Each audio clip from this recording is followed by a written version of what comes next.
Okay, so I was actually sent this microphone for review by FiFine. And I don't normally do videos like this, but I thought, hey, you know what? I was already looking for a secondary microphone to use for a separate setup than what I typically do my voiceovers with. And I figured, why not send it over and I'll try to come up with something creative. So I figured, why not just go ahead and do an ASMR video related to retro video games.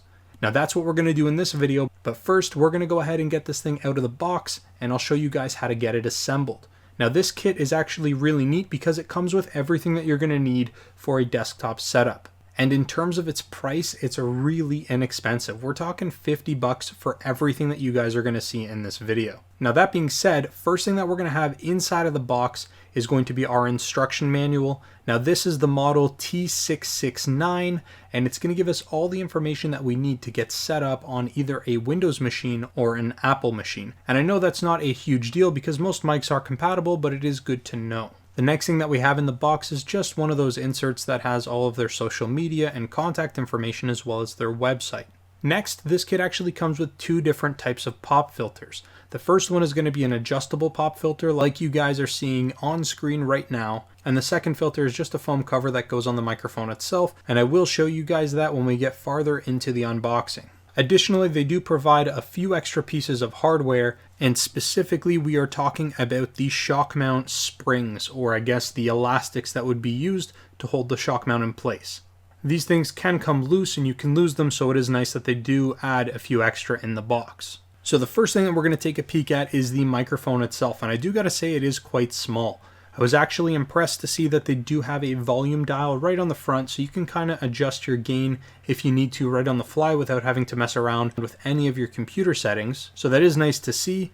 And as you can see on the bottom, it does have a few different mounting styles, and we'll talk about that in a minute. Keep in mind that the mount that's currently attached to it can be removed. Next, we're going to take a look at all of the pieces that we need in order to get our boom arm set up to our desk. And of course, we're going to have a C-clamp, and this is actually a fairly decent quality C-clamp. It feels really sturdy, and it does actually feel like the threads are quite strong, so that is nice to see there. Next, we're going to go ahead and take a look at the boom arm itself. And one thing I do want to say is that we are talking about a relatively low quality boom arm. Now it's plenty strong enough to hold this microphone up, but it's unlikely that you're going to get much more weight on it. So if you do have a bigger, beefier microphone, you're probably not going to be able to use this boom arm with it.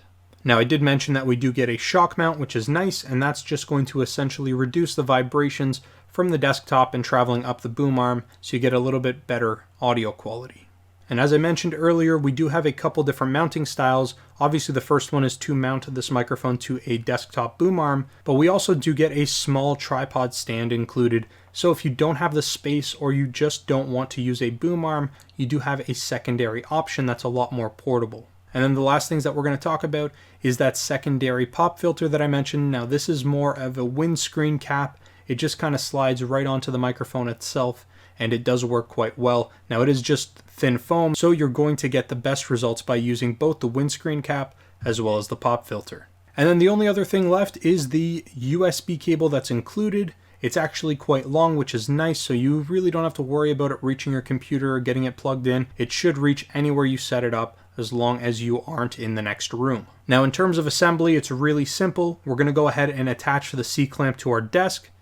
Then we slide the desktop boom arm right into place, and it's got a little knob here, so you can either secure it or you can leave it loose if you want it to be mobile. Next, we're going to grab our shock mount, and that just slides right onto the tip over here. And again, we've got some knobs to tighten things up or to leave them loose. It's up to us depending on how we're trying to get this thing set up. And then all that's really left for us to do is to attach our microphone.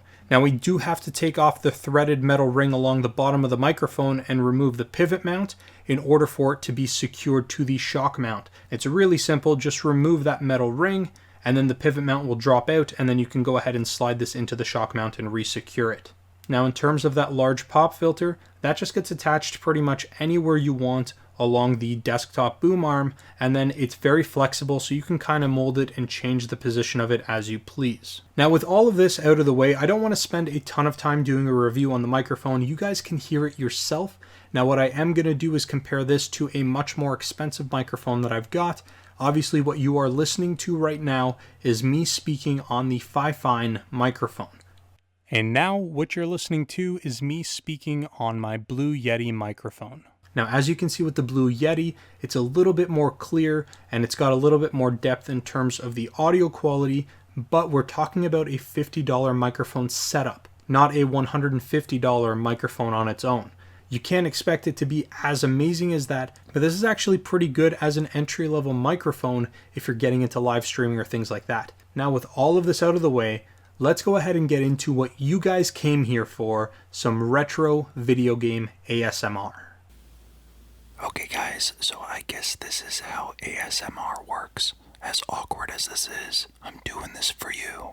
So this is retro video game ASMR.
And there you guys have it. Thank you so very much for watching. You have now just participated in retro video game history with the first ever retro video game ASMR ever recorded.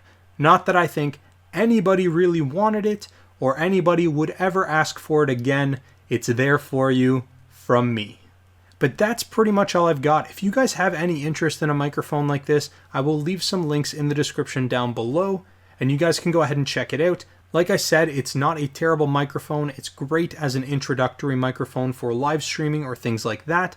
So again, links in the description. But that's all I've got for you guys. Thank you so very much for watching, and I will talk to you guys again real soon.